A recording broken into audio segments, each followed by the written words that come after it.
ಅದರಲ್ಲೂ ಪ್ರತಾಪ್ ಅವ್ರ ನಗು ಇದೆಯಲ್ಲ, ಈ ನಗು ಹೊರಗಡೆ ಸಿಕ್ಕಾಪಟ್ಟೆ ಟ್ರೋಲ್ ಆಗಿದೆ, ಸಿಕ್ಕಾಪಟ್ಟೆ ಇದಾಗಿದೆ. ಆ ನಗು ಕ್ಲಿಪ್ಗಳು ನೋಡಿರ್ತೀರ ನೀವು? ನೋಡಿ, ನಿಮ್ ನಗು ಎಷ್ಟು ವೈರಲ್ ಆಗುತ್ತೆ ಅಂತ ಅನ್ಕೊಂಡಿದ್ರ? ನಿಜಾಗ್ಲೂ ಇಲ್ಲ. ನಮ್ಗೆ ಆಕ್ಚುಲಿ ಒಂದು ನಿಜವಾದ ನಗು, ಆ ಡ್ರೋನ್ ಬಂದಂತ ನಗು. ಯಾಕೆಂದ್ರೆ ನನ್ನ ಕೆಲ್ಸದ ಮೇಲೆ ಅಷ್ಟು ಇಂಟ್ರೆಸ್ಟ್ ಇರೋ ಏನೇ ಕೆಲಸ ಮಾಡಿದ್ರು ಮನ್ಸಿಂದ ಖುಷಿ ಬಂದ್ಬಿಡುತ್ತೆ. ಇಲ್ಲ ಇಂಟ್ರೆಸ್ಟ್ ಇಲ್ದಿರೋ ಜಾಗಕ್ಕೆ ನೀವು ಎಷ್ಟೇ ತಗೊಂಡೋಗಿ ಕೂರಿಸಿ ನಮ್ಗೇನಕ್ಕೆ ಅನ್ಸುತ್ತೆ. ಅದೇ ರೀತಿ ಅದು ಮನ್ಸಿಂದ ಬಂದಿದ್ ನಗು. ಇನ್ನೊಂದು ರಾಕ್ಷಸರ ಟಾಸ್ಕ್ ಅಲ್ಲಿ ಹೆದರಿಸ್ಬೇಕು ಅಂತ ಹೇಳಿದ್ರು, ಹೆದರಿಸಿ ಅವ್ರನ್ನ ಒಂಥರ ಅಟ್ಟಾಸದ ನಗು ಬರ್ಬೇಕು. ನಂಗೆ ಅದು ಬರ್ತಾ ಇಲ್ಲ.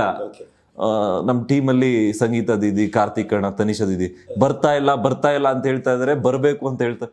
ಅವಾಗ ನಗದೆ. ಅವ್ರೇನ್ ನಗ್ದು ಹೋಗ್ಲಿ ಹಿಂಗೆ ನಗಪ್ಪ, ಅವರು ಗಂಧರ್ವರಿಗೆ ನಗದ್ ಬೇಡ ಅಂತ ಹೇಳ್ತೀವಿ, ಅವಾಗ ನಕ್ಬಿಡು, ಅವ್ರು ನಗು ಬರ್ಸಿದ್ರೆ ಅವ್ರು ಮುರ್ದಂಗ್ ಆಗುತ್ತೆ ರೂಲ್ಸ್ನ ಅಂತ ಹೇಳಿದ್ರು.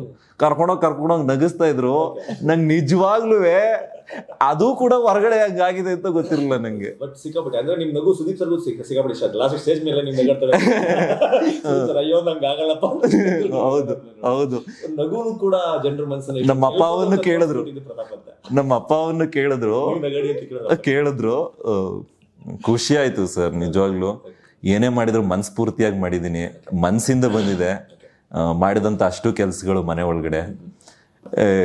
ಒಂದು ಬಿಗ್ ಬಾಸ್ ಅನ್ನೋ ಒಂದು ಕಾನ್ಸೆಪ್ಟೇ ಬದಲಾಗೋಯ್ತು ಸರ್ ತಲೆ ಒಳಗಡೆ. ಎಷ್ಟೋ ಜನ ಹೇಳ್ತಾರೆ,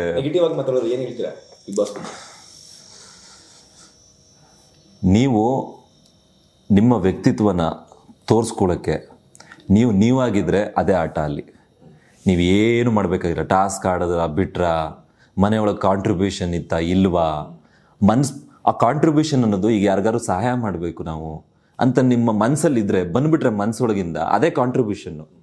ಬೇಕು ಅಂತ ಮಾಡೋದಕ್ಕೂ ಮನಸ್ಫೂರ್ತಿಯಾಗಿ ಮಾಡೋಕ್ಕೂ ನನಗೆ ಕೆಲವೊಂದ್ಸಲ ಮಾಡಬೇಕು ಅಂತ ಅನಿಸಿಲ್ಲ, ಕೆಲವೊಂದ್ಸಲ ಮಾಡಬೇಕು ಅಂತ ಅನಿಸಿದೆ, ಕೆಲವೊಂದ್ಸಲ ಬೇಡ ಬಿಟ್ಕೊಳ್ಳೋಣ ಅನಿಸಿದೆ, ಕೆಲವ್ರಿಗೆ ಅವರೇ ಆಡಲಿ ಅಂತ ಅನಿಸಿದೆ, ಅವಾಗ ಬಿಟ್ಕೊಟ್ಟಿದ್ದೀನಿ. ನಾನು ಆಡಬೇಕು, ನಾನು ನಿಂತಬೇಕು, ನಾನು ಗೆಲ್ಲಬೇಕಂದಾಗ ನಾನು ನಿಂತು ಆಡಿದ್ದೀನಿ. ನೀವು ಏನು ಅನಿಸುತ್ತೋ ನಿಮಗೆ ಮಾಡ್ತಾ ಹೋಗಿ. ಆದರೆ ಒಂದು ಗಮನ ಇರಲಿ, ಸಮಾಜದ ಮೇಲೆ ಒಂದು ಭಯ ಇರಬೇಕು. ನಾವೆಷ್ಟೇ ಎತ್ತರಕ್ಕೆ ಹೋಗ್ಬೋದು, ಎಷ್ಟೇ ಮೇಲಕ್ಕೆ ಹೋಗ್ಬೋದು, ಎಷ್ಟೇ ಪ್ರೀತಿ ಗಳಿಸ್ಬೋದು, ಯಾರು ಏನು ಅತಿತ್ರಲ್ಲ. ಮೇಲೋಗಿ ಡ್ರೋನು ಕೆಳಗಡೆ ಲ್ಯಾಂಡ್ ಆಗಲೇಬೇಕು. ಬ್ಯಾಟ್ರಿ ಖಾಲಿ ಆಗ್ತಾ ಬರ್ತಿದ್ದಂಗೆ ಹಂಗೆ ನಾವು ಕೆಳಗಡೆ ಇಳಿಲೇಬೇಕು ಜೀವನದಲ್ಲಿ, ಅಷ್ಟೇ. ಬಿಗ್ ಬಾಸ್ ಮನೆ ಅಂದ್ರೆ ಹೆಸರು ಕೆಡಿಸ್ಕೊಳ್ಳೋದು ನಿಮ್ ಕೈಲೇ ಇರುತ್ತೆ, ಹೆಸರು ಗಳಿಸ್ಕೊಳ್ಳೋದು ನಿಮ್ ಕೈಲೇ ಇರುತ್ತೆ. ಅಂದ್ರೆ ನೀವಾಗಿದ್ದು ಬಿಡಿ, ಸುಮ್ಮನೆ ಪ್ರಿಟೆಂಡ್ ಮಾಡಕ್ ಹೋಗ್ಬೇಡಿ, ಇನ್ನೊಬ್ರನ್ನ ಮೆಚ್ಚಕ್ಕೋಸ್ಕರ ಯಾವ ಕೆಲಸನೂ ಮಾಡಬೇಡಿ. ಮನಸ್ಫೂರ್ತಿಯಾಗಿ ಮೆಚ್ಚಿಸ್ಬೇಕು ಅನ್ಸುತ್ತಾ. ಈಗ ಫಾರ್ ಎಕ್ಸಾಂಪಲ್ಲು ಕೆಲವೊಂದ್ಸಲ ನಾನು ಪ್ರೀತಿಯಿಂದ ದೀದಿ ಅಂತ ಕರೀತಾ ಇದ್ದೆ, ಅಣ್ಣ ಅಂತ ಕರಿತೀನಿ. ಈಗಲೂ ಮನಸ್ಸಲ್ಲಿ ಉಳಿಸ್ಕೊಂಡಿದ್ದೀನಿ. ಮನೆಯಿಂದ ಹೊರಗಡೆ ಬಂದ್ಮೇಲೆ ಅವ್ರು ಅಷ್ಟೇ ಮರ್ಯಾದೆ ಕೊಡ್ತೀನಿ ನಾನು, ಆಟಕ್ಕೋಸ್ಕರ ಅಂತ ಏನಲ್ಲ.